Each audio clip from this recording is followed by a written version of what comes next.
Okay, we got a question from Puzzle-Headed Job 6697.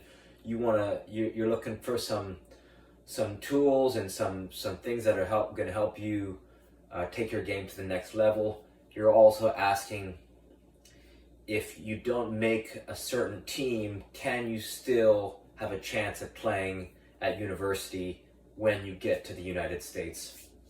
Let's talk about that first question. How do we elevate our training?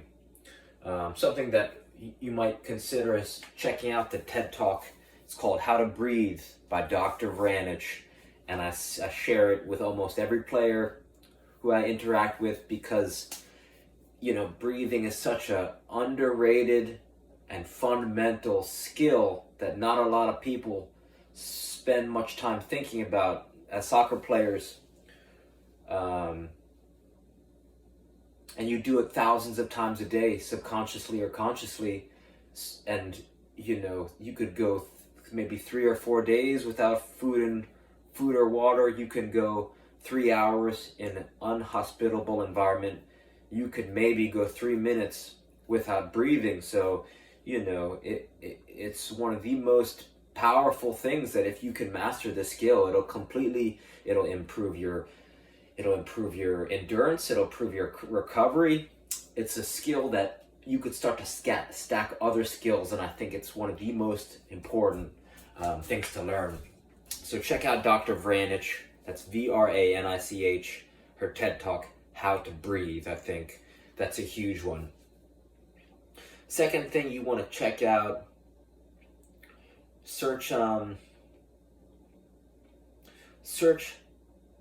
well, there's two things. The first is you gotta make yourself or invest in a kick trainer, because kick trainers are effortless ways to cram months of training into days or weeks, because you can get so many touches. It's like a training partner who's ready to train whenever you are. You don't have to wait for anyone. You don't have to go to a wall. You don't need a rebounder. It's just a ball on a rope that allows you to get thousands of touches. In a 15-minute walk, if you're getting 60 touches a minute, that's close to 1,200 touches. 1,200 touches plus in 15 minutes, right? Most players don't get that in a practice. So I think,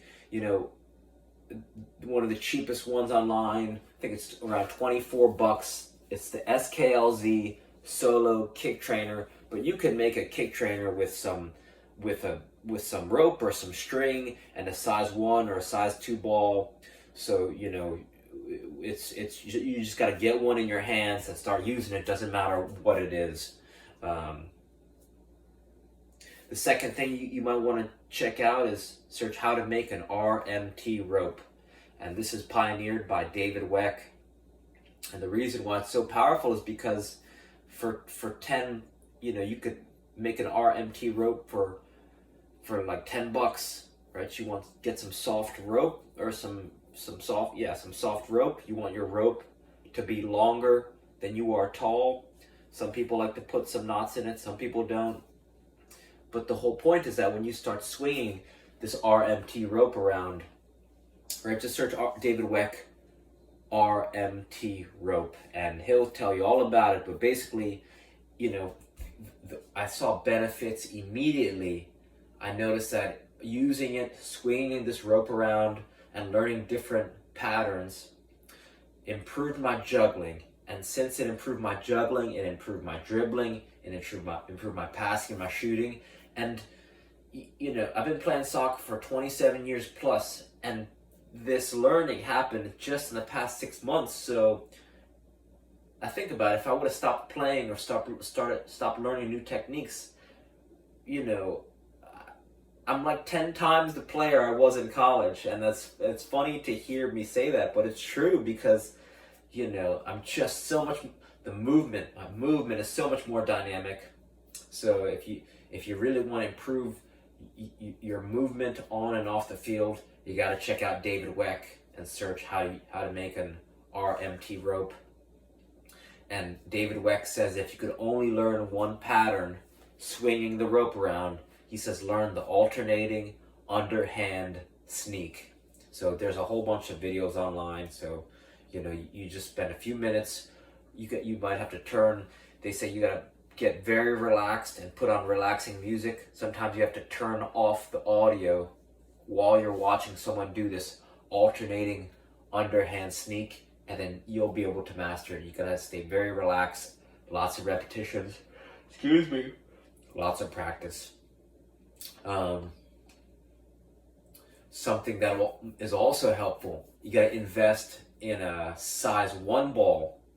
If you invest in a size 1 ball, then you could start to take your ball everywhere you go, right? I call this a soccer vacation. Now you don't limit you don't limit your improvement to just training. If you bring a ball everywhere you go, you're always getting touches, and you're always improving no matter where you're going. So in this way, it's like, you just turn your world into a soccer playground is really what you're doing. So having a size 1 ball is also beneficial, because since it's harder to manipulate than a size 5, if you spend a lot of time doing dribbling and ball mastery with a size 1, when you step on a field with a size 5 ball, size 5 is going to be much easier to manipulate. You're going to have a competitive advantage on other players who aren't using smaller training balls.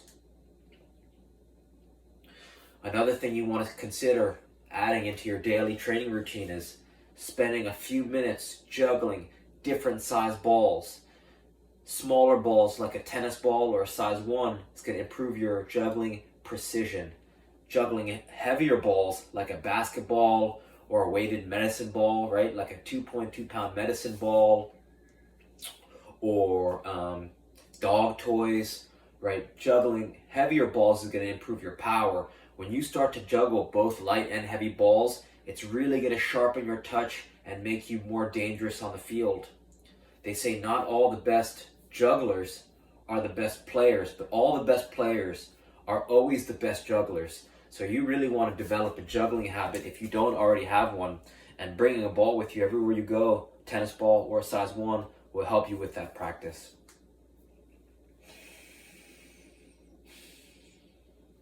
Another thing that's a tremendous investment in your training regimen, search Tim Ferriss, Andrew Huberman, physical performance, and you're going to be brought to a 2.5 hour long podcast that's going to allow you to go. It's going to help you arrange your thinking around a given week of training, and you're going to start to build out, even if you have no team, and even if you have no coaches, you can start to raise your training level. So, you could start training smarter than anyone out there, at least players your age, because there's not a lot. Not only did this just come out, but he talks about certain things you want to start to optimize for as an athlete. And this applies to soccer very much, because soccer players need to last for 90 minutes. You got to be explosive. You got to be strong. And for those reasons, he kind of lays out with the least amount of, in very tight time windows, how you could get huge benefits in a given week doing some days maybe you go for a 1 hour to a 3 hour long hike with a gallon of water in your backpack, and then some days it's like you do 1 day a week, you do a Tabata workout where it's 20 seconds of work, 10 seconds of rest for 6 to 8 rounds, right? So some days maybe a little long, but some days are like only 12 minutes. So you could start being very specific with your training, and you're really going to level up because this is a great plan. And it's, he has the science and the research on it, and he does it. He doesn't just research, it's applied knowledge. So, it costs nothing but your time to check out his routine, Andrew Huberman's routine. So I know I shared a lot, but all of these things are really going to help you elevate your training. And reach out with any questions, and I hope this helps. All right, thank you.